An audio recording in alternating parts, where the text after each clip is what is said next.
On the night that the Chicago Bulls were eliminated from the 1995 NBA playoffs by the Orlando Magic, I sat with Michael in the darkened arena until 3 a.m. He had just returned to basketball 2 months earlier, following his first retirement and brief baseball career. So much had happened in the last year. Dressed in a suit and tie, he looked around the brand new arena that had replaced the legendary Chicago Stadium earlier that season and said, I hate this fucking building. You built this fucking building, I said. During that series, some of the Orlando Magic players said that he didn't look like the old number 23, which he didn't. He was wearing number 45, and he wasn't ready. And I knew it better than anyone else. His endurance, his shot, there just hadn't been enough time to get him back to the level of excellence that people had grown accustomed to. Predictably, there was plenty of talk about how his baseball career had failed. His basketball comeback had failed. He had failed. Michael Jordan was done, they said. And as usual, they were wrong. Michael Jordan is done when he says he's done, not when you say he's done. In fact, you saying it usually ensures the opposite. At the end of that game, he had a message for the Orlando Magic as all the players shook hands and left the court. Enjoy this win, because it ain't going to happen again. The following season, he led the Bulls to an NBA record 72 wins, swept the Orlando Magic in the playoffs, and won the first of 3 more championship rings to go with the 3 rings he already won before he had failed. That was an excerpt from one of the 2 books that I'm going to talk to you about today. Both were written by Tim Grover, who was Michael Jordan's trainer for 15 years, and he also trained Kobe Bryant. In fact, Kobe Bryant and Michael Jordan both blurbed both of the books. So the first book is called Relentless, From Good to Great to Unstoppable, and the second one is called Winning, The Unforgiving Race to Greatness. So what I want to do is a little different than I normally do. I've already done 2 episodes on Michael Jordan, 2 episodes on Kobe Bryant. This is just going to be stories that Tim Grover has about Michael and Kobe, and then insight into their mentality. For their life history, their biography, for Jordan, you can listen to episode 212 and 213. For Kobe, it's episode 272 and 273. So I'm going to jump right into Relentless. This is the updated version of the book. I read the audiobook, or I listened to the audiobook many years ago, and I decided, hey, I'm going to buy the paperback version and do a podcast on it. And so the updated version, he's talking about all the feedback he got from the first version, and the most common criticism he got was the book doesn't tell you what to do. And this is what Tim Grover said about that. That is 100% accurate. Why would anyone want to be told what to do? The whole point of this book is that in order to be successful, to truly have what you want in your life, you must stop waiting to be told what to do and how to do it. I can't give you a 10-step process or a checklist. What I am giving you is insight into the mentality of those who have found unparalleled success by trusting their own instincts. And so there's a very old story that's very reminiscent of what he's talking about. Obviously, he's talking about Michael Jordan and Kobe Bryant, some other people he trained as well. But there was this story about back in Mozart's day. And a young man was 21 years old, and he asked Mozart, he's like, well, how do you write a symphony? And Mozart replied that you're too young to write a symphony. And that young man said, but you were writing symphonies when you were 10, and I am 21. And Mozart's response was very much the point that Tim Grover is trying to teach us right in the first chapter. He's like, yeah, but I didn't go around asking people how to do it. And so he talks about why he titled the book Relentless. And he says the word relentless is used to describe the most intense competitors and achievers imaginable, those who stop at nothing to get the end result. And what popped to mind when I read that is, of course, Kobe and Michael are relentless. But when I hear the word relentless, the first person that comes to my mind is not Kobe or Michael Jordan. It's Jeff Bezos. In fact, to this day, you might already know this, but Jeff Bezos owns the domain relentless.com. If you go in your browser and you type relentless.com, it will forward to Amazon. For a brief moment, he loved the word so much, he was thinking about naming Amazon relentless.com. I've done, 8 podcasts, 6 podcasts, something like that on Jeff Bezos. And that's the one word I would choose to describe him. One of the reasons I would heavily recommend getting the audiobook, if you like audiobooks, of Relentless, is because it talks about a lot of things in this book that most people, kind of omit. You'll see them in biographies. But this idea, the dark side of Michael Jordan and Kobe's personality is mentioned a lot in this book. And so I just want to go into that a little bit here. He says, I understand how they think, how they learn, how they succeed, and how they fail. I understand what drives them to be relentless, and it's not all pretty. If you're aiming to be the best at what you do, you cannot worry about whether your actions will upset other people or what they'll think of you. Your strategy is to make everyone else get on your level. You are not going down to theirs. You're not competing with anyone else ever again. They're going to have to compete with you.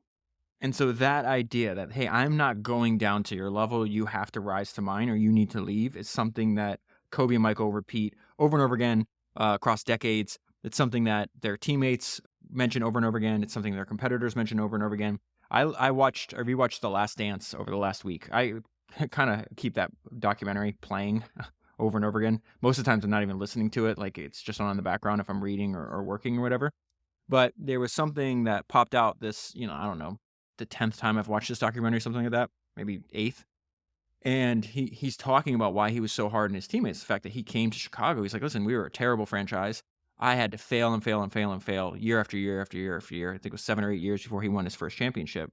And then you come in here, now you're joining a world-class organization, yet you didn't do any of the work to build it into a world-class organization. So I'm not coming down to your level. You're going to rise to mine.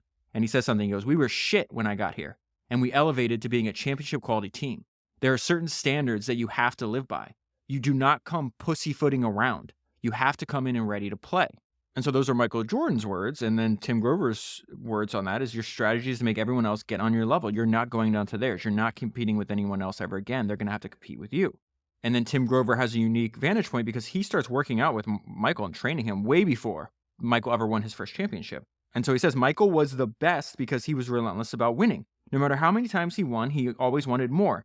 And he was always willing to do whatever it took. Michael never cared about achieving mere greatness. He cared about being the best ever. And then he immediately starts comparing people like Michael, Kobe, Pat Riley, Phil Jackson, Larry Bird. And this is really a list of traits that Kobe and Jordan share. He says, these are the most driven individuals you'll ever know, with an unmatched genius for what they do. They don't just perform a job, they reinvent it. So this idea, you're going to see repeated over and over again. They're the most driven. They're the most competitive. There is no one in their industry like them. Another trait they share, they expect to succeed. They expect to succeed, and when they do, they never celebrate for long because there's always more to do. Another thing, they take responsibility for everything. So in addition to reading these 2 books, I collect, I think I've already said this, I'm slightly obsessed with both Michael Jordan and Kobe Bryant. I collect stories about them all the time. So in addition to reading both books, I also have a bunch of these like stories saved on my phone. They're little short videos. And I watched this excellent interview. One of the best, I've watched all the Kobe Bryant interviews that I can find. One of the best ones happened shortly before he passed away. And it was actually with the Hall of Fame baseball player A-Rod. I will leave it linked down below. I highly recommend watching and listening to the whole thing. I've probably watched it 4 or 5 times. In fact, I'm supposed to meet A-Rod soon, which is kind of cool. I'm looking forward to that. But this idea where they say, hey, people like Michael and Kobe, they take responsibility for everything. There's a fascinating exchange that happens in that interview between A-Rod and Kobe Bryant, where Kobe says the following. He says, the people that I've always had issues or problems with are people who don't demand excellence for themselves. I will not tolerate that. Because when the career is all said and done, they're not going to be looking at you, just a player on this team, saying, oh, you didn't win a championship. No, they're going to be looking here, meaning him, as the leader of the team, as the founder. Think about the founder mentality, right? Everything is always the founder's fault. The founder has to take responsibility for everything. And so back to what Kobe says. He's like, listen, when the career is all said and done, they're not going to be looking at you, a player on this team, saying you didn't win a championship. No, they're going to be looking here. So it's my responsibility to make sure I'm holding everybody accountable. And so that's what I think of when I get to this page and it says, hey, they take responsibility for everything, more on traits they share. They never stop working physically or mentally because it gives them too much time to think about what they've had to endure and sacrifice. There's 2 examples of this, and you can actually see it with your eyes when you're watching The Last Dance. The first time is when when Michael Jordan wins his first NBA title ever. It's 7, 8 years of struggle, really an entire lifetime of struggle. And he's, he's got his head. There's this famous picture of him with his head on the Larry O'Brien trophy. And, he's happy, but he's also very emotional. What was fascinating about that is his teammates said that he had never, up until that point, they didn't even know if he was human, that he had never showed them any other emotion other than anger and frustration. And so they make the point in the documentary, they didn't even know that he had that side to him. And then There's an even more extreme version of this, because think about this. It's like they never stop working physically or mentally because it gives them too much time to think about what they've had to endure and to sacrifice. And the second title, or excuse me, it was his fourth title, but it's the first NBA title that he wins after his father is murdered. And it is visceral what happens. This is something that's also famous. You can see it on YouTube. It's in The Last Dance too. But he's on the floor in the locker room and he is just heaving and sobbing.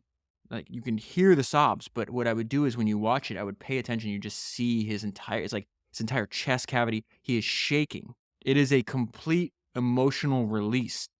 And I think it goes back to the fact that, hey, you never stop working because it will give you too much time to think about what they've had to endure and sacrifice. And in sports, unlike business, like there is a finish line, right? And so he can stop and everything comes rushing through. They're never in it for the money. He knows what he's worth and he'll remind you if you make the mistake of forgetting it. But the money is secondary to what really drives him. The most important thing, the one thing that defines and separates him from any other competitor. He's addicted to the exquisite rush of success and he'll alter his entire life to get it.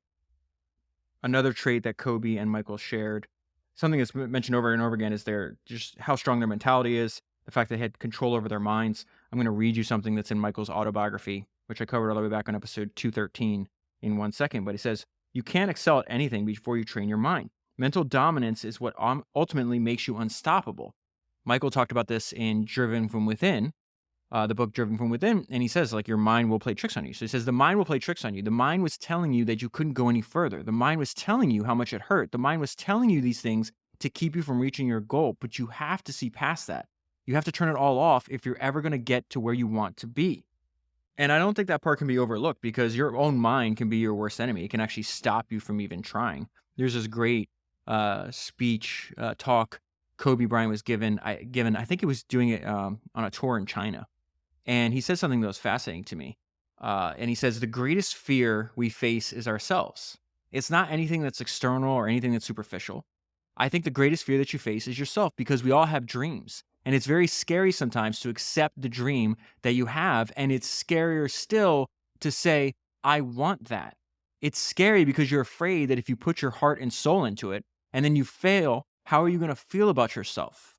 So being fearless means to put yourself out there and going for it. No matter what, go for it. Not for anybody else, but for yourself. This dedication to learning how to control your mind is something that's mentioned over and over again.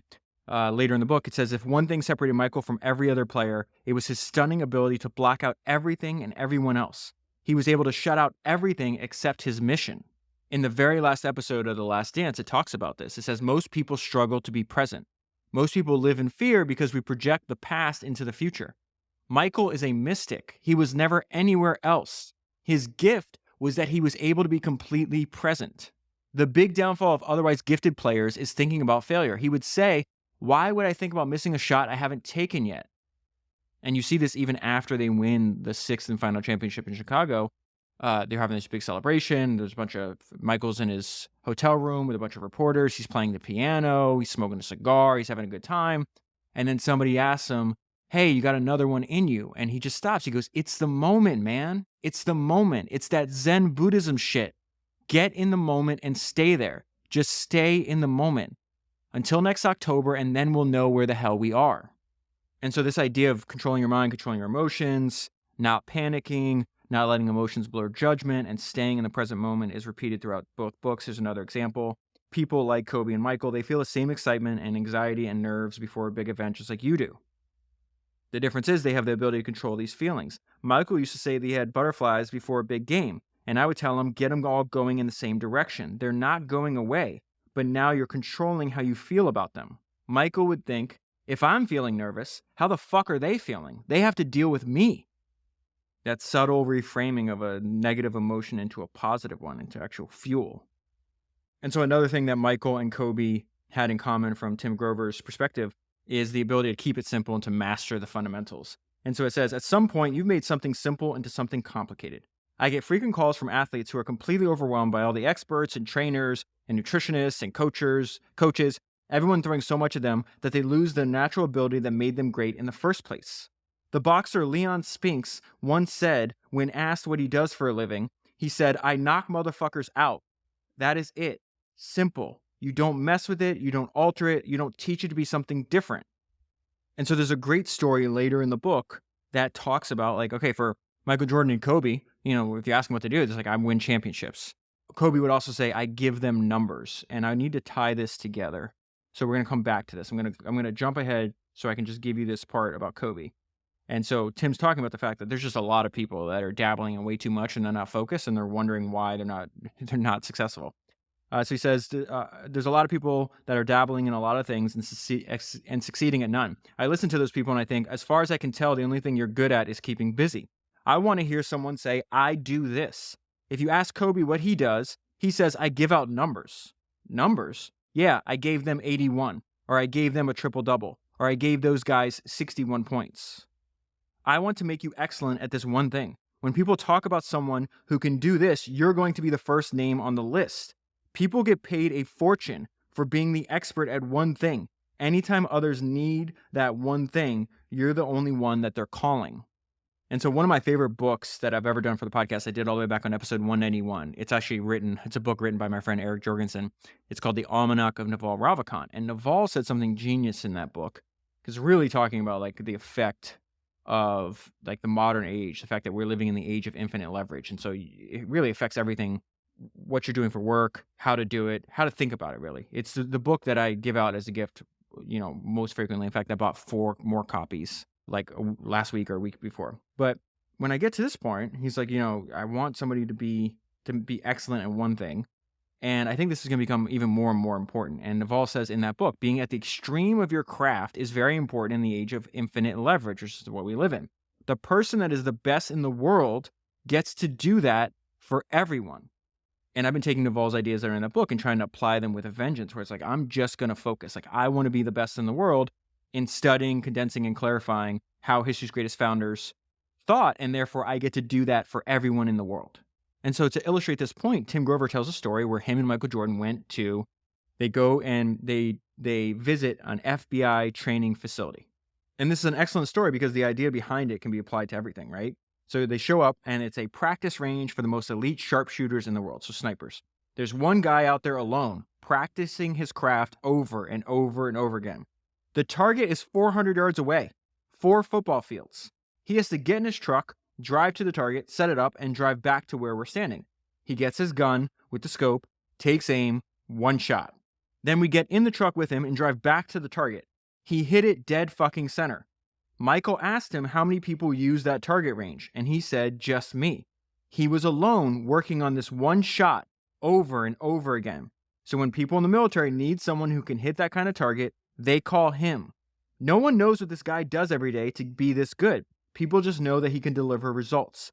Figure out what you do, then do it, and do it better than anyone else, and then let everything else you do build around that. And that's something Michael talks about, because now, obviously he's one of the greatest, if not the greatest basketball player of all time. But if you look at what he's done he's one of the best entrepreneurs too. And his whole point was like, his game was his best endorsement. He said, my dedication to the game led to all this other stuff. The fact that he made, I guess, like $1 billion or $2 billion selling his NBA team. The fact that he's got this crazy deal with Nike that he's been getting 5% royalty. I think he's going to make something like $300 million this year. And that only happens because he figured out what he did, then did it better than anyone else, and he let everything else that he did build around that. And so now I want to go back to this page where it's like, hey, you have to keep it simple. At some point, you made something simple into something complicated.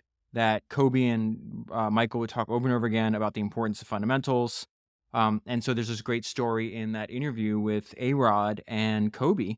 And Kobe's talking about this, this, I think, a year before the helicopter crash. And he's like, I called Michael Jordan, and he was talking about the fact that his 12-year-old daughter was playing basketball, and he feels that they were being taught like just too much fancy stuff. Like this is just crazy. And so what he wanted to do, he's like, I just try to teach my kids, the most basic stuff. And when we just do the basics and we do it over and over and over and over again. And so he calls up Michael Jordan. And he's like, listen, man, I'm having a hard time remembering like what I was learning when I was 12 years old. What techniques were I learning to play basketball at 12 years old? Because I think these kids nowadays are just doing too much. And so Kobe asked him, he's like, what were you doing? What were you learning about basketball at 12? And he goes, And Michael goes, dude, I was playing baseball. And Kobe's response to this was excellent. He goes, let that sink in for a second. For all the people who are out there overtraining their kids at 12 and doing all this fancy stuff, just let that sink in for a second. Okay, so back to traits that Michael and Kobe shared. They both never stop learning. They put in all these hours of work to create an unstoppable internal resource that you can draw on in any situation.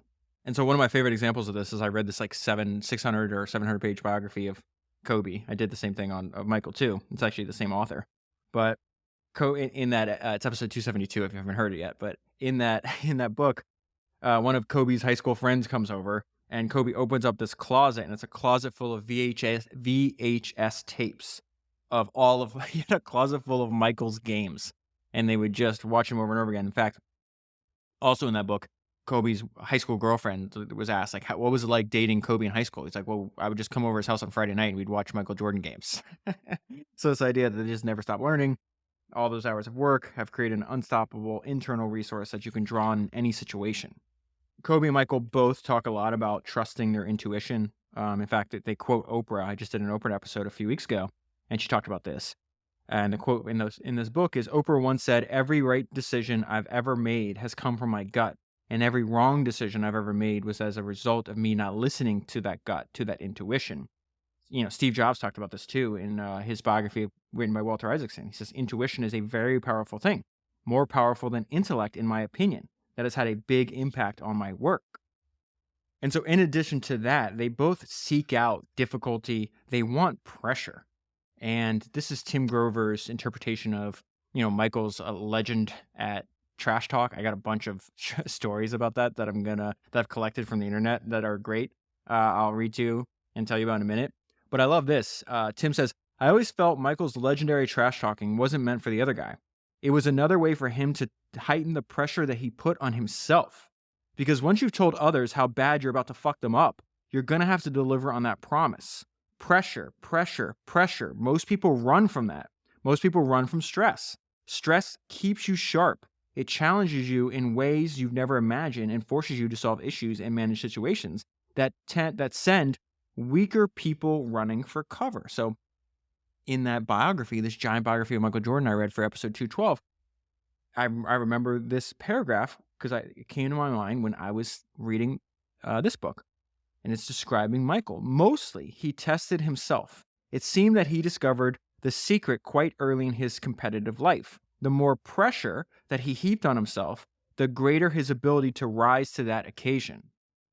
And I think one of the benefits is if you're holding yourself to a higher standard or putting more pressure on yourself than the external world ever could, it makes dealing with expectations of the external world easier if you're even paying attention to them. This is great. Another video I talk about over and over again is Kobe was interviewed by Ahmad Rashad. And he was asked, when you're struggling, you win 3 championships, then you have this drought, you're trying to win more. At that point, you didn't know you're going to win 2 more. Are you ever worried about fans' expectations? And Kobe doesn't even let Ahmad finish the question. He has this, what I call the stanky face. It's oh, if you just disgusted at even that thought. And he just shakes his head no. And he goes, their expectations will never be higher than my own. And I think that is the exact right way to approach your craft. And it's something that's repeated over and over again. If you have that, then, you're indifferent to the opinions of other people. It says over and over again, Michael does not care what you think. Kobe does not care what you think. There's nobody that can hold themselves to a higher standard than themselves. And when you do that, you don't have any fear of holding yourself accountable because everybody's going to fail. Everybody's going to make mistakes. And they say, when Kobe or Michael made a mistake, they would just own up to it. They said they would look you in the eye and they would say, I fucked up. That's it. Confident, simple, factual, no explanation. You made a mistake, fine. Don't explain it to me in an hour. The truth is one sentence. And that relentless pressure that they put on themselves, there's going to be a million stories. They're going to put it on.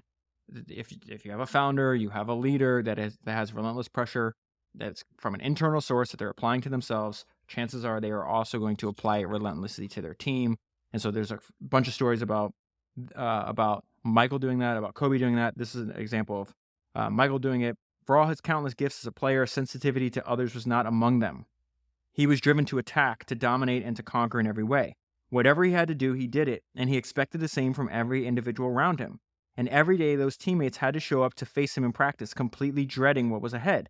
Not because practices were hard, but because they knew they had to deal with him and that legendary mouth every fucking day. Just absolutely going after each other and every guy, pushing and demanding, challenging, abusing, and finding every possible way to make them go harder. Once during the playoffs, on the day after a grueling overtime game, the team was ready to start practice until Michael looked around and noticed one guy was missing. This is later in his career, so this is the second three-peat that they're on. Because I think his name's Scott Burrell. I think he only played for the Bulls from like 96 to 98 or 97 to 98. And so it says Michael looked around and noticed one guy was missing. "Where the hell is Burrell?" he barked. Scott Burrell was in the training room. I don't even think he started. They said he was a part-time player, so it sounds like he didn't play that much. Michael stormed in there where poor Scott was on the table getting treatment for an alleged hamstring issue. Michael grabbed the table with Scott still on it and completely flipped it over. "I just played 48 fucking minutes last night," Michael roared. "Everything's killing me, and you have a fucking hamstring? Get your fucking ass in the fucking practice now. Get on my level or get the hell out of my way. When you're the guy at the top, it's on you to pull everyone else up there with you, or everything you've built comes crashing down." Jordan demands excellence of himself, and he has no tolerance for those who can't or won't rise to that level. Think about Kobe talking to A-Rod, who's like, "Listen, the people I have a problem with are people that don't demand excellence for themselves." The reason I said I'd recommend getting the audiobook version of Relentless, because I really do feel it's very it can be. I mean, it was motivational for me because I have like a fairly negative inner monologue, and I kind of abuse myself in the way that Michael abuses himself and his teammates.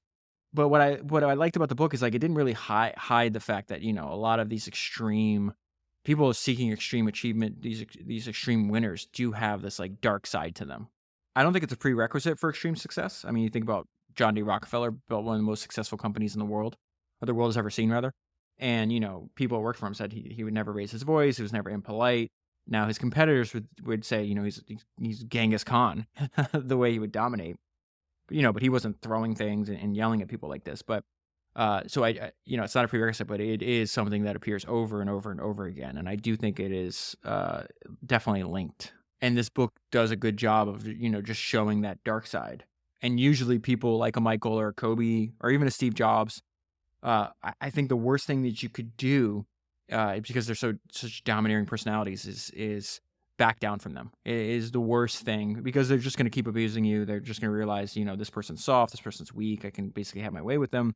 And even somebody that's not as talented, they do respect strength. And there's a story demonstrating this in the book. It's also in The Last Dance, where Steve Kerr, is like, I don't know, half a foot shorter than Michael, much smaller.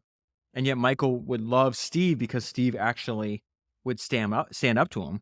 And, they're having this scrimmage in practice, and Kerr didn't appreciate something that Michael said and snapped back at him. I think I heard that he had pushed him, or Kerr had pushed him or something like that. Michael hauls off and punches him in the face. And then Michael gets kicked out of practice. And surprisingly, Steve Kerr said, "It was one of the best things that ever happened to me. I needed to stand up and go back at him." And he was right, because as soon as the practice ended, Michael called him, apologized. And from that point on, Michael trusted Kerr. And this is something that Jordan's teammates talked about a lot. I have more examples of Jordan's teammates talking like that than I do of Kobe's, but I think it still applies to them. They knew that this was not he was an unusual talent. Even early in his career, I saved screenshots and I look at them on my phone, and it's Larry Bird and Magic Johnson had dominated, the NBA in the 1980s.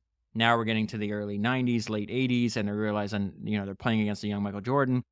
And Larry Bird said, "There's nobody like him. Point blank, I've never seen nobody play like he plays." This is before he won a championship. Before he won a championship, Magic Johnson said, "Jordan is the most talented player in the NBA by far." And what was fascinating is people knew that years before he would be considered successful. He was a successful individual player from the get-go. But, it's all, if you don't win championships, nothing else matters. And Bobby Knight is his legendary coach, and he's coaching Michael Jordan in the 1984 Olympics. This is before Jordan ever plays a game in the NBA. And so the Portland Trailblazers, who have the second pick in the draft that year, they're going to call Bobby Knight. And it says, before the 1984 NBA draft, the Portland Trailblazers called Bobby Knight, who was coaching the U.S. Olympic basketball team that summer, which included Michael, and asked him his opinion on whom they should take with the second pick in the draft. Everyone knew that the Houston Rockets are going to take Hakeem Olajuwon with the first pick, but no one, including Portland, was sure whether Portland would take Sam Bowie or Michael Jordan. Remember Sam Bowie for later. There's a hilarious Michael Jordan story with him. Should Portland take Sam or Michael Jordan with the second pick? Take Jordan, said Bobby Knight. Right, said Portland, but we need a center. Then play him at center, Knight said. And so Tim's interpretation of this was you have to look at your teammates and your employees and see what they can do, not what they can't. This reminded me of a story from one of the Rockefeller biographies I read. The fact that they said he would hire talented people as found, not as needed. He's like, listen, talent is the best asset class. It doesn't matter if I don't have a job opening or I don't have a position. This guy's so talented, if I can get him now, I'll figure out what to do with him later. That's the equivalent of Bobby Knight saying, who cares if you need a center? Play him at center. This guy is gifted. Take him. And usually people like this are so talented, they don't even know how talented they are. And so you run into a problem. When you're so extraordinary at your craft, when your talent is so natural and your skill is so elevated, it's hard to understand that not everyone is like you and can do what you do. It's not a matter of they're trying more or working harder. They really just can't do it. And if it's not handled right, it will destroy your entire team or office or wherever you have elite performers surrounded by less gifted colleagues. That is exactly why Steve Jobs said that you cannot indulge B players. He's like, A players only want to work with A players. If you indulge B players, you keep them around, you're going to lose your A players. You cannot indulge B players. You're going to have a problem when you have elite performers surrounded by less gifted colleagues. One of my all-time favorite maxims that I learned from the history of entrepreneurship comes from the founder of Four Seasons, that excellence is the capacity to take pain. Tim writes, one of the hardest decisions is to determine how much pain you can endure and how far you can push yourself. Everyone plays with pain. There's always something going on. Kobe has a finger that moves in all kinds of ways a finger isn't supposed to move. A normal person would have it surgically repaired, but that surgery would cost him 9 months of basketball. People like Kobe and Michael have a high tolerance for physical and mental pain. There's this great quote in Driven from Within that Michael Jordan has, and he's talking about himself, but he's using Tiger Woods as another example. And he says, look around, and just about any person or entity achieving at a high level has the same kind of focus. The morning after Tiger Woods rallied to beat Phil Mickelson at the Ford Championship in 2005, he was in the gym by 6:30 a.m. to work out. No lights, no cameras, no glitz or glamour, uncompromised. So this idea of you have to be uncompromised is something that Jordan repeated over and over again in that book. The best way to summarize his mentality on that is you have to be uncompromised in your, this is him speaking, you have to be uncompromised in your level of commitment to whatever you are doing, or it can disappear just as fast as it appeared. So Tim Grover observed this when Michael was still playing in the NBA and Tim was training him. He says that after every game, I used to ask Michael one question, 5, 6, or 7, as in what time are we hitting the gym tomorrow morning? And he'd snap back a time, and that was it. No matter what had happened the night before, good game, bad game, soreness, fatigue, he was up working out every morning while the other guys slept. Interesting how the guy with the most talent and success spent more time working out than anyone else. Kobe was the same way. Kobe had an insatiable desire to work. And Kobe had that from day one. It says most guys on the day that they're drafted go out and celebrate. Kobe went to the gym. There's a great quote that I have saved of Kobe Bryant. I don't remember where it's from. I think it might be, I can't remember, it might be from Mamba Mentality. But Kobe, this is Kobe Bryant on how he knew he was going to win a lot of championships. It was easy to, this is Kobe speaking now. It was easy to size other players up in the NBA. I found that a lot of guys played for financial stability. Once they got that financial stability, the passion, the work ethic, and the obsessiveness was gone. Once I saw that, I thought, this is going to be like taking candy from a baby. No wonder Michael Jordan wins all these fucking championships. And so in the same chapter, they talk about a lot of the workouts they're doing. This is fascinating. This may be my favorite idea in the entire book. I'm going to read it to you, and then I'm going to read the summary. Now I have this note on my desk to myself now. For all of Michael's amazing moves and unforgettable moments, he knew that none of that could happen without the fundamentals. Those basic moves that he practiced over and over and over again. He worked on being consistent, and he worked on it relentlessly. Michael Jordan worked on consistency relentlessly. And that's something I believe, and I learned that from just reading all of these biographies. You see it over and over again. I really believe that, assuming that you're in a business that's working, that time carries most of the weight. And if that's the case, then the best thing you could do is work on consistency relentlessly over a long period of time. So I mentioned that quote earlier that Michael Jordan said in The Last Dance, that my game was my biggest endorsement. My dedication to the game led to all this other stuff. And the way I think about this is a season of no. My friend Jeremy Gaffon said that one of the most valuable things I could do is just say no to everything else that's not making the podcast or growing the podcast. And he's right about that. It's very similar to what Michael Jordan would do every year on Labor Day. So every year on Labor Day, by Labor Day, Michael would shut down everything outside of basketball and just train. 3 workouts a day: workout, golf, workout, lunch, golf break, workout, dinner, bed, every day. No commercial shoots, no promotional tours, no events, just work, because he knew better than anyone else that all the outside stuff was the result of hard work on the inside, not the other way around. Shoe deals and commercials don't make you an icon. Being unstoppable makes you an icon, and being unstoppable only comes with hard work. My game was my biggest endorsement. My dedication to the game led to all the other stuff. Another trait that Tim observed in both Kobe and Michael is the fact that they have a hard time trusting other people. or maybe not. Maybe we would put this as like they trust themselves more than anybody else. There's a great line in Michael's biography on episode 212 where it says, Jordan mostly believed in himself. In Mike, he trusted. All others were open to question. And so Tim has some ideas on why this is maybe the case. Trusting others is the same as giving up control, and they usually have a painfully hard time with that. They have this in common. At some point, they learned that they can only trust themselves. Maybe it was a lesson they learned in childhood or something that happened later in life, but it forced them to rely on the sheer power of their gut instinct. And they realized that to survive and succeed, they could never take their hands off the wheel. And finally, the last story from this book that I want to share with you is this is a story about Kobe. It's really on just having one focus. In fact, my home screen on my phone has been just this quote from The Last Dance. And it's been this way for a long time. And it says, a guy that was totally focused on one thing and one thing only. That was obviously a reference to Michael. This is Kobe. Everything Kobe does is all about excellence. Everything. Nothing else matters. You hear people say that all the time. I'll do whatever it takes. But Kobe truly lives it. Every detail of his life, every hour of his day, the lonely time he spends in the gym, the people he seeks out to help him maintain that excellence. Everything revolves around being on top and staying there. That's why we work so well together. He has one focus. And I have one focus, our shared addiction to winning. And everything we do is about that one objective. Okay, so before I jump into the other book is Winning, The Unforgiving Race to Greatness. I have to just share a couple of, I have a ton of these stories. Mostly they're Michael stories. I have some Kobe stories in here too. But I'm just addicted to like reading. I don't even know why. I just... Something about it, Michael's unapologetically extreme mindset just makes me laugh. I don't even know what it does. It fuels me in very bizarre ways. And what's great is, these stories happened way before the internet. And so the only times they would like tumble out was they'd be like a documentary or maybe a book or something like that, right? But now you have all these like athletes and former athletes and people that played with Michael that go on podcasts and they tell all these crazy Michael Jordan stories. And so I collect these crazy Michael Jordan stories, usually from podcasts. Sometimes they're, written somewhere. But I just want to give you, because he's just not normal. And so Steven Jackson played for the Charlotte Hornets. He played for Michael Jordan's team when Michael owned it, right? And he told this hilarious story on the podcast. So I'm going to read somebody else's summary about this story because I thought the summary was hilarious. And it just talks about the fact that, this is not a normal, we're dealing with an outlier of an outlier. And so Steven Jackson tells the story. This is the summary because he's playing for Michael Jordan, right? And he goes, and this is the summary of Steven Jackson's story. So this is not Steven Jackson speaking. This is the summary, okay?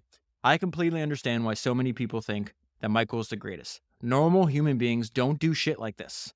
While on a podcast, Steven Jackson told a story about Michael Jordan.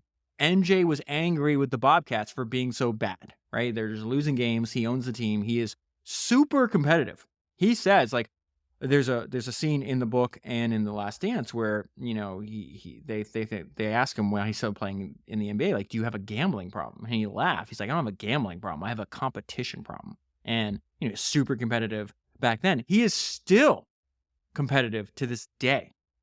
And Kobe tells a hilarious story because he's like, he's like, is Michael Jordan the most competitive person you ever met? He's like, listen, I'm just as competitive with him in basketball. The difference between me and Michael is he's competitive with everything, which shit that doesn't matter, I think is the way Kobe put it.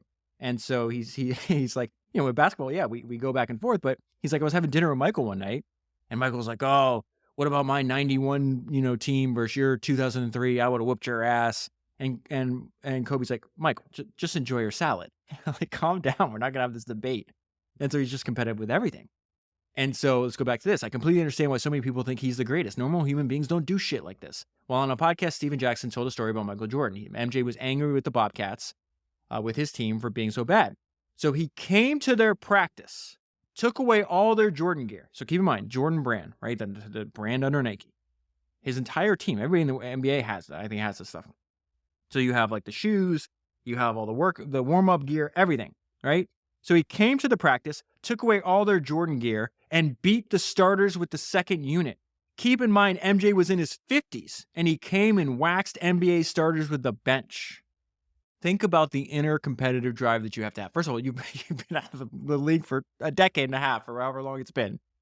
You make them take off their clothes because you don't think they're worthy of your brand name. Then you take the bench and say, hey, come with me, and you play scrimmage 5-on-5, and you beat them.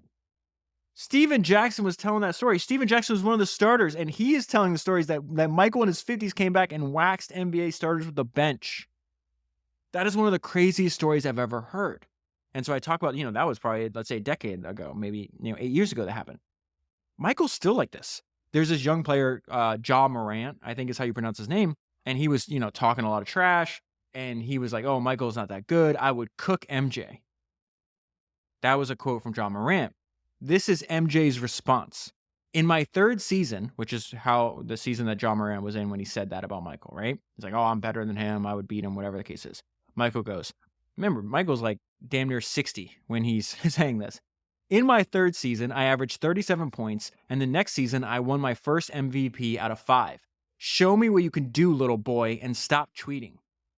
I just love this idea of a 60-year-old MJ saying, show me what you can do, little boy, and stop tweeting. And so this, super competitive drive, it fueled him when he was younger, still has this to this day. It's something that Kobe, I've told the story before. It's one of my favorite Kobe stories, because he's being interviewed by Ahmad Rashad. And this is really the foundation of Kobe, and this is the very beginning of Kobe and Michael Jordan's relationship, that they had. I watched a eulogy recently to prep for this podcast that Michael Jordan had at Kobe's memorial. He's like, he was my little brother. Kobe would say the same thing. In fact, one of the last interviews he did was for The Last Dance. And in that episode, I think it's episode 5 or maybe 4. And, Kobe's talking about it. It's like, listen, when I came into the league, Michael provided a lot of guidance for me. I had questions about shooting his turnaround shot. He gave me a detailed answer. And on top of that, he said, if you ever need anything, give me a call. And so Tim talks about the fact that that you can't tell Kobe to give you a call because he'll call you like 2, 3 in the morning over and over again. Michael talked about that in his eulogy too. But what was fascinating is the respect they had for one another and where it originated from, where Kobe is now retired. And he's like, listen, I truly hate having discussions about who would win one-on-one, or fans saying, hey, you would beat Michael, you're better than Michael.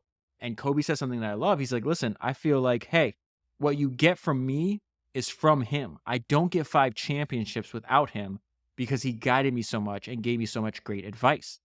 And part of that is tied to what I said earlier, is like my study of these extreme individuals, like the worst thing you could do is back down from them. And so Phil Jackson coached both Michael Jordan and Kobe Bryant. Michael's retired at this time. Phil invites Michael to a Lakers practice, and it's Phil Jackson, Michael Jordan, Ahmad Rashad, and Kobe Bryant, and all sitting in the room. And Ahmad is talking about in this interview, he's like, listen, I read this piece that said you didn't challenge him, or that he didn't challenge you, and that it never happened. And he goes, it did happen because I was sitting right there at the table with you guys. And so one of the first things that Kobe says to him is like, you got your shoes. Let me just read the transcript here. And so, Phil Jackson asked Michael if he wasn't doing anything, just come by practice and maybe, he'd want to play. And Michael said to Kobe, a young Kobe, hey, maybe we can figure out what you got. And then you said back, no, maybe I'll figure out what you got. And then Michael said, you can't guard me. And then you said to Michael, you can't guard me. And then Ahmad asked Kobe, how old were you? Kobe's response, 21 years old. And so Michael and Ahmad wind up leaving. There was a silent moment. And as they're walking out in the hallway, he goes, man, I love that dude. He's a warrior. And he loved you because you didn't back down. And Michael would do that on purpose. He says in The Last Dance, like, if you're trying to maintain dominance over people, you don't want to give them a chance to gain any kind of confidence. And Kobe had that same exact mentality. He says, Mike and I both know there are certain players that we can intimidate. There are certain players that are afraid. But every now and then you run into a player that has the same DNA that you do, the same competitive spirit that you do. And you quickly realize that the bullying and the trash talking is not going to work with this person.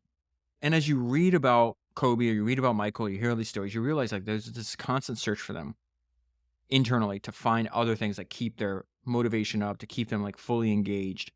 And they would compete even in like meaningless exhibition games. So there's this former NBA player named Eddie Johnson, and he tells two hilarious stories. He tells a Michael Jordan story, and then I'm going to share one that he tells about Larry Bird. I'm a huge Larry Bird fan. In fact, I have Larry Bird's autobiography on my desk. I'll eventually make an episode on it.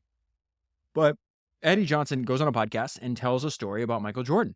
And they're playing the Bulls in an exhibition game, and Michael comes up to him before the game, and to Eddie and this other guy named Tom, and he goes, hey, I'm going to give your boy 40. And they're like, who are you talking about? I was like, Dan, the guy you have covering me, like, I'm going to give him I'm going to put 40 points on him. And they're like, yeah, whatever. And MJ didn't like that they doubted him. And he goes, bet $200. And Eddie says, I took the bet and Tom took the bet. So, if Michael doesn't score 40, he's going to have to give up $400. If he does score 40, he gets $400. And so Eddie and Tom are on the bench and they're watching the game and they're like, oh, this guy just starts going nuts. And it says Tom and I are looking at him like, this dude is just insane. And so a short while later, he has like 38 points. And he walks over to the bench. He looks at Tom and I, and he says, get that money ready. He then catches the ball, reverse pivots on him, and he just tries to tear the rim up, tongue wagging and all. He dunked on him for the 40th point, and then he held up four fingers in each hand for 400. Nobody else knew what the 4 meant, right? So everybody's like, what is Michael doing with each hand has 4 on him, right? Then he runs past us and says, I want my money. And then he checks himself out of the game. And so that was later in Eddie's career, right? But when Eddie is a rookie, he's playing against, I got to tell you this Larry Bird story, because there's so many, just like I collect Michael Jordan stories, I collect Larry Bird stories, because he was like a legendary trash talker, and I just think it's hilarious. And so Eddie Johnson's now telling another story. And this time it's on Larry Bird. He goes, listen, I remember playing against Larry Bird. It was my second game of my career, and I am scared to death. Larry Bird walks over to me, stands next to me, and he leans over and he looks at me. And he says, do you honestly think that you can guard me? I didn't say anything in response. So he goes over to our bench and says, you made this rookie guard me? I'm going to bust him up. And he says that right in my ear. He says, I'm going to wear your ass out. The game starts and he is wearing me out. Later, he comes up to me and he says, I bet you can't do this. He raises up and shoots a long 3-point shot. It's an air ball. I just look at him and he says, that don't matter. It's the fact that I can do that and stay in the game. I bet you can't. And so there's just a million of these like psychological warfare, psychological games that Kobe's engaging in, that Michael's engaging in. Dominique Wilkins told another great story. They're about to play the Bulls. It says Michael Jordan walks into the locker room. He's got a suit and tie on. And they're like, what the hell is going on here? Like, why are you in our locker room? And so he walks up to me and says, lace him up. It's going to be a long night. And then he leaves. And Dominique's like, what the hell? Did he just come in our locker room? He's like, I didn't even know what to say. I was completely shocked. And then the punchline of the story was he had 60 that night. He had 60 points that night. And then this Michael Jordan story is the most recent one I came across. And it's Julian Edelman, who played on the Patriots. And he's talking about this, that he's about to play in the Super Bowl, right? It's a few days before he plays in the Super Bowl. He sees Michael Jordan and Derek Jeter having dinner together. And so he goes up and introduces himself and says, hey, I'm playing in the Super Bowl. And he says they couldn't have been more different. Like Jeter was welcoming and charming, and Jordan was really standoffish. And so the conversation only lasts a few minutes. But as the conversation is about to end, Jordan says, hey, kid, I got a bunch of money on you. Don't fuck it up. And Edelman says that was the only thing that he had said to me. And I responded, yes, sir, Mr. Jordan. And I think all these stories, besides the Edelman one, where because he wasn't competing or anything, he was just literally betting on something. I think he understood what he was doing himself, because you can go back and watch these interviews with him. And there's another Jordan interview, and I'll link it down below.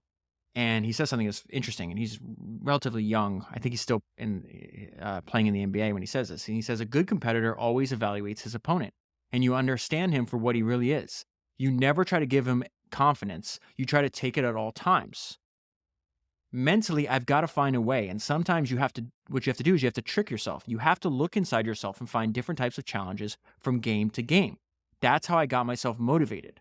And it wasn't the same every game. I had to find a focus to go out and play at a certain level. In that same interview, he says, I just feel my competitive drive is far greater than anyone else that I've ever met. I thrive on that. I think that is my biggest motivation in life. I find certain competitions in life and I try to overcome them. I feel confident about my competitive drive. And so I'm going to pick up the book Winning, and he tells you exactly what he's trying to do, why he's writing the book. There's a bunch of obviously Kobe stories in here, a bunch of Michael Jordan stories in here, and he's trying to take you into the world of elite, cutthroat competition. And so what's very fascinating is he would ask all of his clients and people that wanted to be his clients the same question. He's like, you need to describe winning in one word. And he says, you'd be surprised like how many people would describe it, in very similar ways. They'd say it's glorious, it's awesome, amazing, it's euphoric, etc., etc. And he's like, but the weird thing is like, why are the same descriptions being applied over and over again? And he thought that Kobe was the only one that ever answered in one word this way. And Kobe's answer was everything. And Tim thought that was the best one-word answer. He also thinks that Michael had the best description of winning that he ever heard. So he says, I never asked MJ, but he answered it anyways. In The Last Dance, in this one moment, he summed up everything he knew about his lifelong partnership with winning. His answer is more than a word, but it's worth every one. And so this is the quote from Michael Jordan that Tim loved from The Last Dance. This is what Michael said. I pulled people along when they didn't want to be pulled. I challenged people when they didn't want to be challenged. And I earned the right because my teammates who came after me didn't endure all the things that I endured. Once you joined the team, you lived at a certain standard that I played the game, and I wasn't going to take anything less. Now, if that meant I had to go in there and get in your ass a little bit, then I did that. You ask all my teammates. The one thing about Michael Jordan was that he never asked me to do something that he didn't fucking do. When people see this, they're going to say, well, he wasn't really a nice guy. He may have been a tyrant. Well, that's you because you've never won anything. I wanted to win, but I wanted them to win and be part of that as well. Look, I don't have to do this. I'm only doing it because it's who I am. That is how I played the game. That was my mentality. If you want to play that way, then don't play that way. And then Tim's interpretation of this is, again, why I think it's so valuable to read biographies, because you don't just see the book doesn't start out like, oh, this person's rich and successful. It's like most of what you and I are interested in is like the struggle. How did they get there? And so Tim says, yes, winning is glorious and amazing and powerful and awesome and all those things. But if you think that's all it is, then as MJ said, you've never won anything. It's the punishment he took from the other teams before becoming the greatest to ever play the game. The years of relentless pressure and scrutiny of everything that he did. The single-minded focus on one thing, winning championships. Not just for himself, but for everyone around him. Winning can be glorious, but it can also fuck you up. This is why I said, I think the Relentless audiobook, because it talks about like the dark side, the struggles, just the extreme traits and extreme things that happen to them in sacrifice. They said something, that line in the book was like, they'll alter rearrange or alter their entire life just to win. I probably have 30 highlights from this book, but this is my favorite line in the book. Everyone wanted to be like Mike. Mike did not want to be like anyone else. Every great creation and invention started with people who knew how to think and didn't allow themselves to be told what to think. Remember that Kobe quote I said that, what you get from me, I got from him. I don't get 5 championships without him. He guided me so much and gave me so much great advice. Tim saw this because Tim is training Kobe after he trained Mike, right? And so it said Kobe would call or text Mike in the middle of the night, asking how he played against a certain guy, how he handled a situation, what he thought about this or that. And Michael would always answer his questions and help him learn. That is a major trait of the greats, by the way. They want to pass along their knowledge so the next generation can keep learning. Going back to everyone wanted to be like Mike, Mike only wanted to be like himself. The greats figure out what works for them regardless of what everyone else does. This is something that you'll see if you watch The Last Dance, because they show a bunch of examples where Michael is, before a game, he's sort of lacing up his shoes. And I didn't know this until I read the book, that Tim said that he had that Jordan had the most disciplined game day routine that he's ever seen. So it says, and really, when you read this happens over several pages, but routine reduces the number of decisions, right? So if you outsource, you make routine things that you just have to do all the time, then you can actually focus on the important things. Michael planned and organized every detail of his day, from the time of his workout to the car he drove to the arena. I knew what time and how long we were working out for. His automobile manager knew which car he'd be driving and what time to have it ready. His chef knew exactly what he'd be eating and what time he needed it served. Part of his routine was to lace his shoes before every game, fresh out of the box. This ritual had a special meaning to him. One day, the team bus was delayed, so I went ahead and laced his shoes exactly the way he did just to save him some time. He refused to wear them. I had interfered with his routine. He had the equipment manager get him a new pair unlaced so he could lace them himself. Every time he warmed up in practice, he started with a chest pass. The greatest player in the world working on a basic chest pass. Why? Routine, basics, fundamentals. If you can't master the fundamentals, you can't master anything. Why was routine so important to him? Because the game themselves were so unpredictable. His routine allowed him the mental freedom to focus on one thing, the complexity of the game.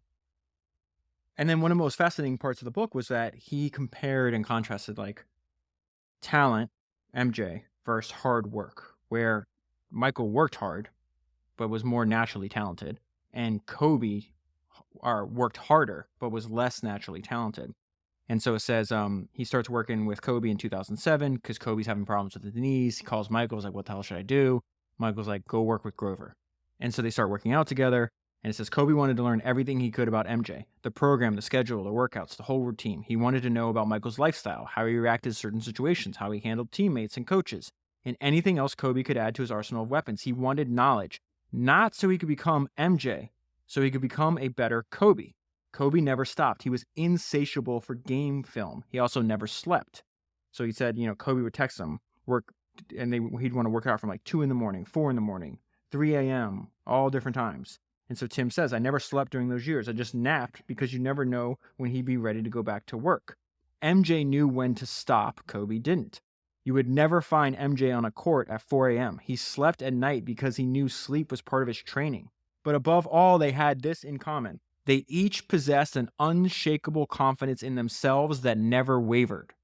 And you see this in this recruiting call that the Bulls asked Michael Jordan to be a part of. Remember I said, that phone call between the Portland Trail Blazers and Bobby Knight? Hey, should we draft Sam Bowie? Should we draft Michael Jordan? He's like, play him at center. The Bulls management asked Michael to be part of a conference call with Sam Bowie, who was a free agent at the time. Everyone made their pitch to Sam about why he should join the Bulls and et cetera, et cetera. And then it was MJ's turn. And he just said, Sam, are you coming or not? We're winning with or without you. His belief in himself was so powerful that he never doubted the outcome. And that's something that they share with a lot of greats inside and outside of sports. In fact, Sam Walton talked about having that same exact mentality when he was building Walmart. He said in his autobiography shortly before he died, he says, it never occurred to me that I might lose. To me, it was almost as if I had a right to win. Thinking like that often seems to turn into some sort of self-fulfilling prophecy.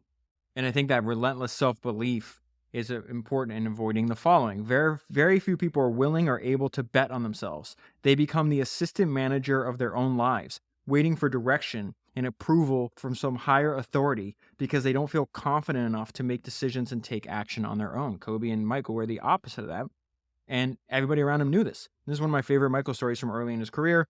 In the early days of Michael's career, a reporter asked his coach, Doug Collins, about his strategy for coaching the greatest player in the game. It's pretty simple, said Collins. Give him the ball and get the fuck out of the way. Michael elaborated on this mindset in The Last Dance. My mentality was to go out and win at any cost. If you don't want to live that regimented mentality, then you just don't need to be alongside of me because I'm going to ridicule you until you get on the same level with me. And if you don't get on the same level, then it's going to be hell for you. And this is a great explanation of that. When you're giving everything you have, making every sacrifice, and devoting every part of your life to winning, it's hard to tolerate anyone in your circle who isn't doing the same. And so that's key. It's not going around and them being dictators or, being jerks or assholes to everybody around them, even though, most people would describe them as that.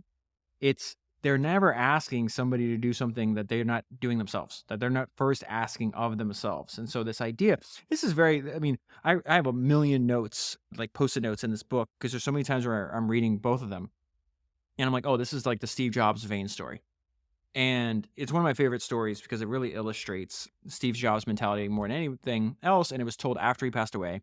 And Johnny Ive is giving an interview. I think it was Vanity Fair, if I remember correctly. And, he says one time they're having this design meeting. This is like maybe a year or two before Steve passes away. And, to be on the design team, you have to be like, the best of the best already. And Steve just lit into them. He was not happy about their performance. He did not think it was excellent enough.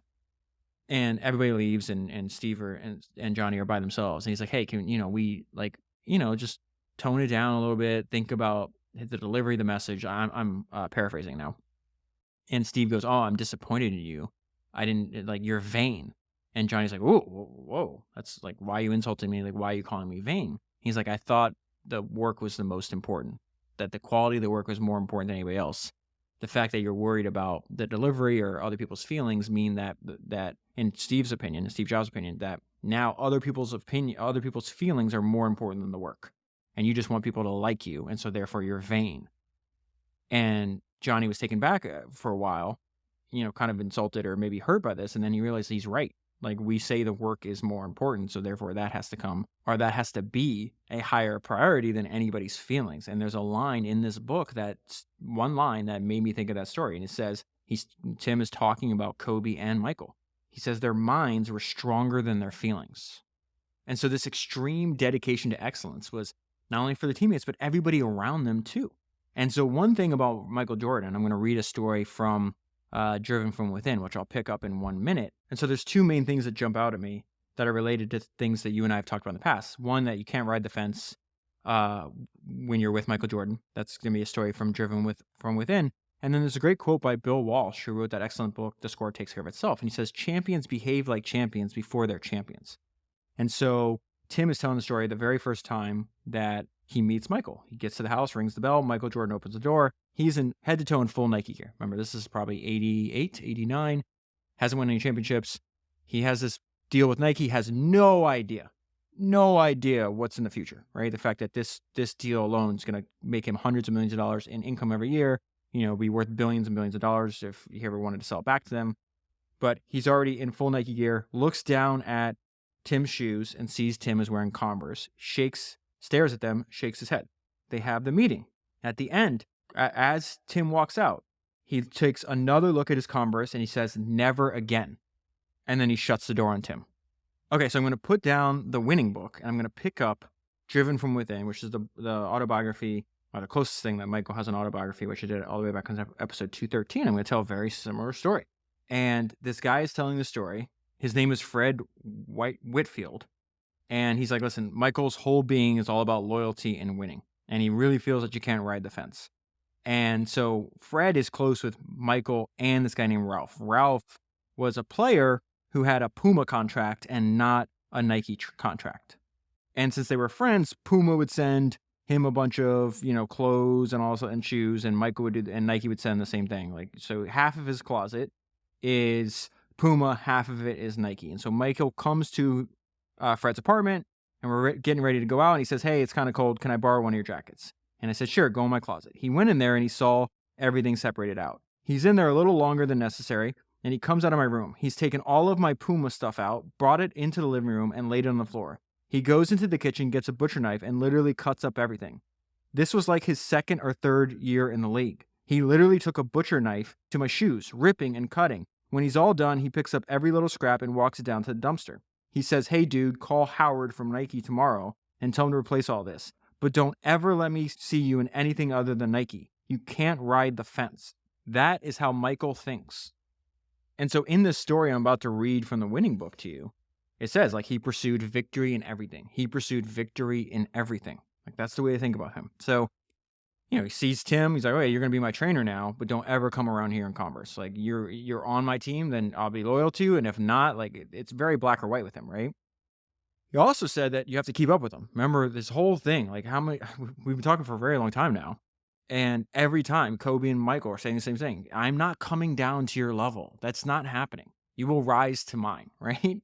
And so he says, keeping up was essential if you're a part of MJ's world. That was non-negotiable. And the very first time I ever traveled with him, he was taking his entire personal team. So he's got, a chef, all these people that are, in fact, they make this point later on that this is not a luxury. These are business partners, which is a great line, but I'll get there in a minute. So he's got he's got his security, he's got his chef, he's got his trainer. They're all coming, and he's like, "Listen, meet at my house, and then we'll travel to the airport from there. But everybody's driving their own car." And so MJ jumps into his Ferrari, and he says to everyone, "You better keep up." Now Tim is driving his father's 1987 Sterling, and he's like, "This is not the fastest car ever made."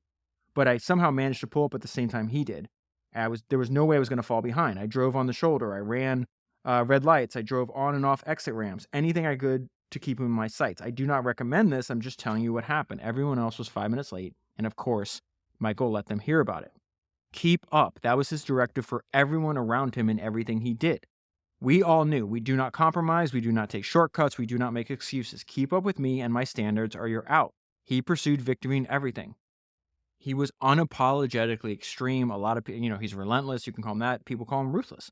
They would have in Chicago, during the summer, they'd run these pickup games at Tim's gym, right? And you'd have people some NBA players coming over, some college players, all these other people, and they'd just play pickup. And it's a very hot day. Some new guy who was trying extremely hard to impress Michael, he got overheated and he collapsed right in front, like in the middle of the game. And so we call 911. Tim is giving him CPR while they wait for an ambulance, and he feels like a presence over him, and it's MJ like hovering over him, and the guy opens his eyes, slowly sits up, looks around, and sees Michael Jordan standing over him. Michael looks down and asks Tim, "Is he okay?" And I go, "He's alive."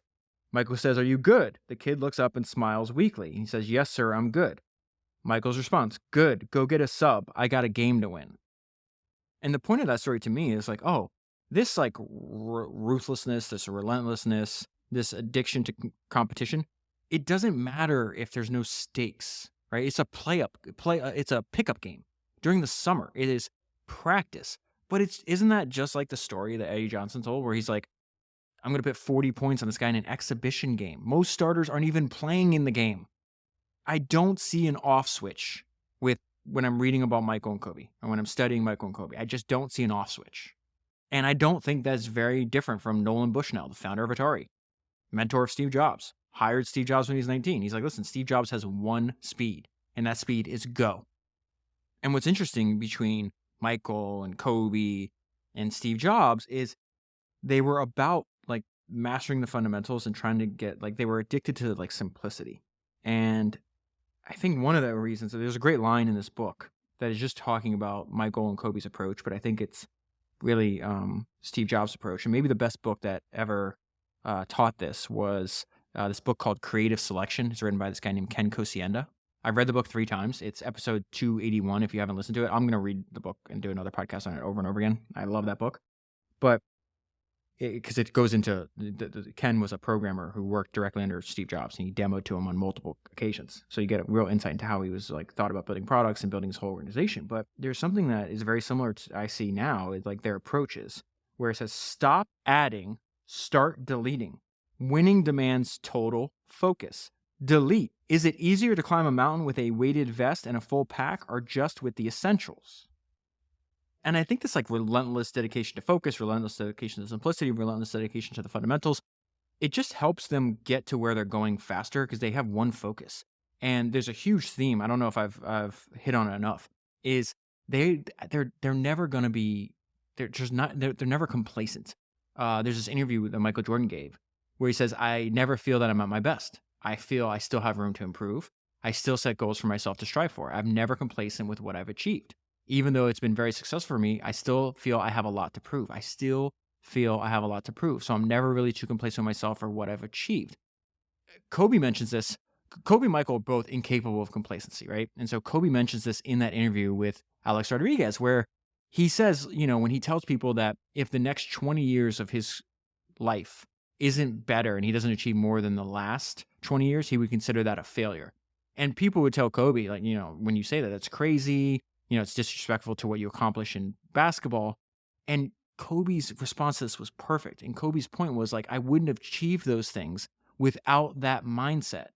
That idea is okay, you achieve something, great. Then you move on and you do it again. And you move on to the next thing and you achieve something and then you move on and you do it again and again forever.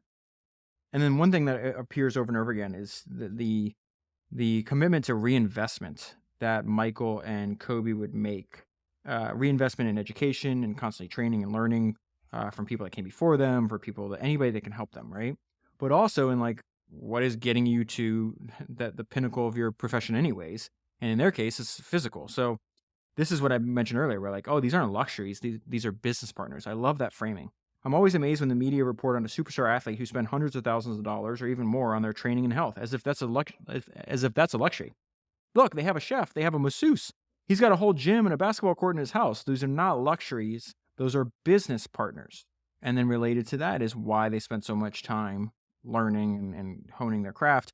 They can take everything away from you, your house, your money, your clothes, your car. But one thing they can't take is your education and what you've learned. And the one thing you can count on if you do indeed lose everything is that education. And I mentioned earlier that Michael and Tim would talk about the self-doubt, the butterflies, the nervousness that would happen before a game. Those people are performing well not in absence of fear, but in spite of it. And so there's another example of Kobe saying the same thing. Kobe says, I have self-doubt. I have insecurity. I have fear of failure. I have nights where I show up to the arena. I'm like, my back hurts, my feet hurt, my knees hurt. I don't have it tonight. I just want to chill. We all have self-doubt. You don't deny it, but you also don't capitulate to it. I love that. You do not capitulate to your self-doubt. You embrace it.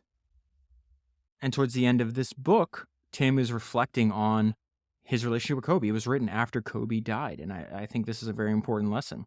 He says, Kobe's impatience was legendary. The biggest mistake we make in life is thinking that we have time. The longer it takes time to capture your wins, the less time you have to enjoy them. And that's the biggest thing. We don't know how much time we have. The biggest mistake we have in life is thinking we have time. You can see this in one of the last interviews Kobe did. He's talking about the next 20 years of his life. He had no idea. And I hate even saying those words. I hate the fact that this is even real because I've spent so much time studying him and learning from him, and he spent so much time inspiring me. But I think that takeaway that Tim has is dead on. The biggest mistake we have in life is thinking that we have time. And so I think the perfect place to end this is exactly how Michael ended the last episode of The Last Dance. He was talking about his entire journey. He says, it started with hope. It started with hope. We went from a shitty team to one of the all-time greatest dynasties. All you needed was one little match to start the whole fire. And that little match that helps ignite my inner fire is exactly what spending time reading, learning, and watching Michael Jordan and Kobe Bryant have done for me. That is where I'll leave it for the full stories. Highly recommend buying both the books. I will leave the links for both books in the show notes. If you buy the books using that link, you'll be supporting the podcast at the same time. That is 340 books down, 1,000 to go, and I'll talk to you again soon. Just a few quick things before you go. You can now get Founders merch if you go to shop.founderspodcast.com or you go to founderspodcast.com and just click through there. You can actually order sweatshirts and hats with the Founders logo on it if you're interested in that. I'd highly recommend getting a few sweatshirts. I own 4 of them. They're ridiculously comfortable. Get yourself a comfortable sweatshirt and you'll be supporting the podcast at the same time. Also, I started posting some of the older episodes to YouTube. I will leave that link down below. If you can do me a favor, just go over there and subscribe. And what I'm doing is eventually in a few weeks, I'm actually building out a studio and a library right now.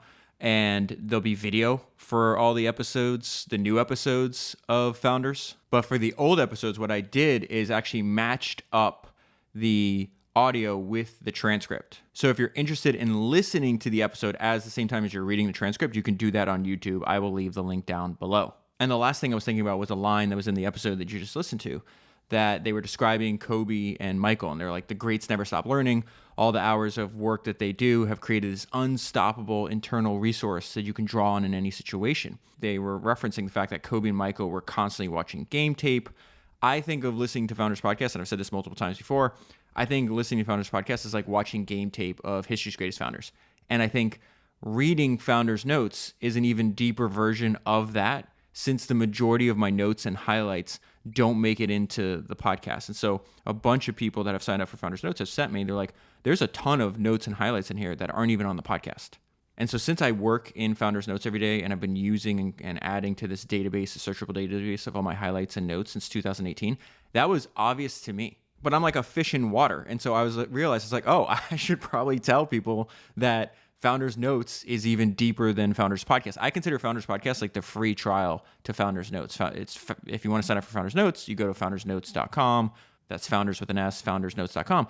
But it is a deeper version of the podcast, since the majority of my notes and highlights don't actually make it into the podcast. Actually, majority is probably not the right word, but you get what I mean. A bunch of notes and highlights are in Founders Notes that never appear on the actual podcast. And so this was on my mind when I was listening back to the Jordan and Kobe episode, because I was like, oh, if there was an NBA equivalent of Founders Notes, it's obvious that Jordan and Kobe would have signed up for it and used it as a tool. In that 600-page biography of Kobe, I referenced this fact in that episode. And in this episode too, that he used to subscribe to this service that would send you VHS tapes of NBA games. And then he did this so much that he had a closet full of Michael's games.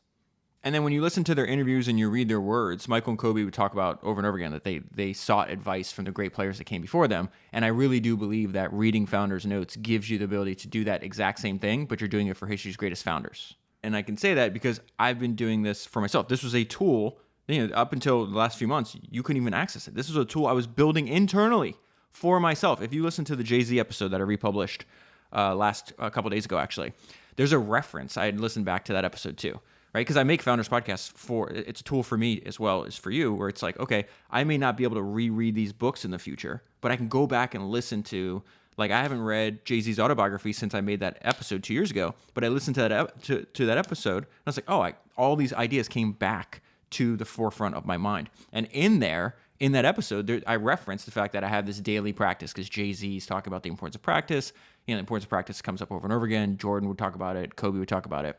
And in that Jay-Z episode, I was like, well, my daily practice is actually reading and rereading my notes and highlights that I put in this gigantic searchable database in this app called Readwise. And because I talked about Readwise so much, I went on other people's podcasts, talked about it. I talked about my own podcast. A bunch of people over the years have asked to get access. They're like, I want access to your Readwise. I want to read your notes. I want to read your highlights. And so a few months ago, I actually contacted the founders of Readwise because they listened to the podcast. I was like, hey, why don't we partner? I want to build my own version, right? Like, I'm not building a new version of Readwise. I want to build a version where if you sign up at foundersnotes.com, you see exactly what I see, which means you see my notes and my highlights, and then you have all the features that I have, which is the ability to search through this. And so Founders Notes exists because so many people that listen to Founders Podcast asked for a way to go deeper, and so that's exactly what it is. Now, there's another thing that I'm doing right now, for a limited time only, that came because people ask over and over again. It's like, oh, David, Michael Jordan has this great thing that successful people listen, the people that don't listen don't last long. I love that line, and I've thought about that line a lot since I read it for the first time, 2.5 years ago. I was like, David, maybe you should take Michael's advice and listen, because a bunch of people have been sending me messages. They're like, hey, can you build a version of Founders? First of all, they told me, hey, you should build, your own version of Readwise, which I did for Founders Notes. The second thing they asked is like, hey, is there a way you could do this where there's no ongoing subscription? Like, can I just pay once and have access forever? And so I've been testing that over the last, 2 weeks or something like that. The response has been incredible. And what I realize is why they asked that is, one, that means that if you sign up now, you get access to every single highlight and note that I've ever done and ever will do. That makes it even more powerful. So then Founders Notes becomes a tool that you can actually use your entire career to tap into the collective knowledge of history's greatest entrepreneurs. And so Michael Jordan's version of that for his craft would be watching NBA games on TV, right? Kobe Bryant's version of that at the beginning of his career was he actually got tapes. But as technology keeps improving, it gets easier and easier to tap into the collective knowledge of history's greatest entrepreneurs. And I don't think there's another tool in the world that can help you achieve that better than Founders Notes does. And right now, it has all the features that I've been using forever, but because I'm working so closely with the team at Readwise and we have dedicated engineers on this, now I'm developing features that no one else has anywhere. So there's going to be a lot of updates that are coming to Founders Notes soon. I will go into more detail on this as they become live. I'm testing them myself, but I want to just give you a sneak peek because I've become obsessed with a bunch of these new features that I've been testing that aren't live yet, but will be. And the good news is that if you sign up now, you get access to all these features because I'm just going to keep adding them, all the new features and all the new improvements for free. So right now, this minute, you can access all my notes and highlights. You can search by keyword, by person, by subject, by idea. Any keyword you can possibly think of, you can search. That's available right now, right? You can also read all my highlights and notes by book. It's amazing how much you can learn by rereading my highlights and notes of a particular book. Usually takes, 5-10 minutes. The third way that you can browse my highlights too, and don't worry about remembering this. If you sign up, you'll get all of, in the welcome email, I go into detail how I use it, but I do want to give you an overview here. So the third ways that you can browse my highlights is like you can have the notes presented to you in a random order on this thing called the highlights feed. Those 3 ways, that's how I've used this tool for years. And I couldn't make the podcast without it, but I'm not going to stop there because I'm building the tool for myself. And so as I keep doing this, I'm 8 years into this project, we just hit 340 books. I'm going to constantly need to develop more and more tools so I can remember all of the lessons that you and I are learning on this giant mission to condense and clarify the collective knowledge of history's greatest founders. So soon you'll also be able to search every single transcript from every single episode. I already have this feature. Another feature that I have that'll be live for everybody soon, it's the Founders GPT chatbot AI interface. That's not what it's going to be called. I got to figure out what it's going to be called. I might call it Super Search because I really do feel like this is search on steroids. So you can search it semantically. And it has actually been making connections that I have even missed. So I've been asking them to essentially I want to build mental models, and I already do this through reading, but is there a way to do it? It's okay, tell me all the important things I need to know about Andrew Carnegie's career. Or tell me what are the most important ideas Edmund Land had. Or what are the similarities between Kobe and Michael, as an example? And so what this AI chatbot does is it goes through all my notes, my highlights, and all my transcripts, and it'll show you what it fetches. That's the term it uses, where it's okay, I read these 50 highlights, and then I summarize it in these 6 bullet points. And so if you want the long, in-depth version, you can read all the 50 highlights and all the notes, or you can just go to, here's the TLDR version of that. Another feature that I'm working on as well, I want bullet point summaries for all the key ideas on every episode. We are all busy. I want to get right to the point. And then another idea, this is going to take a long time, but another idea is I want a collection of ideas organized by theme across every book and episode. So instead of learning by person, right, as what we do on each individual episode, we're learning, today, we just learned about Michael and Kobe. There might be some stuff in there about Rockefeller and Jobs, but the main focus on Robert is on Kobe. No, I almost said Robert instead of Rockefeller. The main focus is on Kobe and Michael. But instead of learning by person, I want all on one page. And again, this is what I want. I'm very selfish. I want this for me because it's not just good enough for me to learn it once. I want this in my memory for the very idea and reason that they covered in one of these books. The greats never stop learning, and all the hours of work that you do have created this unstoppable internal resource that you can draw on in any situation. That was a description of Kobe and Michael, but I want that in my life. And so what I would love to see is okay, I want a collection of ideas organized by theme, right, across every book and episode, all on one page. And so, for example, I was I want to know how all of history's greatest founders that we've covered up until this point, how did they think about different topics, marketing, recruiting, distribution, managing, how to fire people, how to think about product development, on and on and on and on. And so my very, very long-term vision of this, again, I'm going to be doing founders. This is my life's work. I think it's obvious if you listen to the podcast. I want to do founders for as long as I have a voice. And Founders Notes is the tool that I'm building right alongside that to fulfill my life's work. And so over time, what I really want it to be is not just my notes and highlights, which there by itself, it's a crazy value, right? But over time, I want it to become this ever-increasing, giant, valuable curriculum that condenses and clarifies the collective knowledge of history's greatest founders.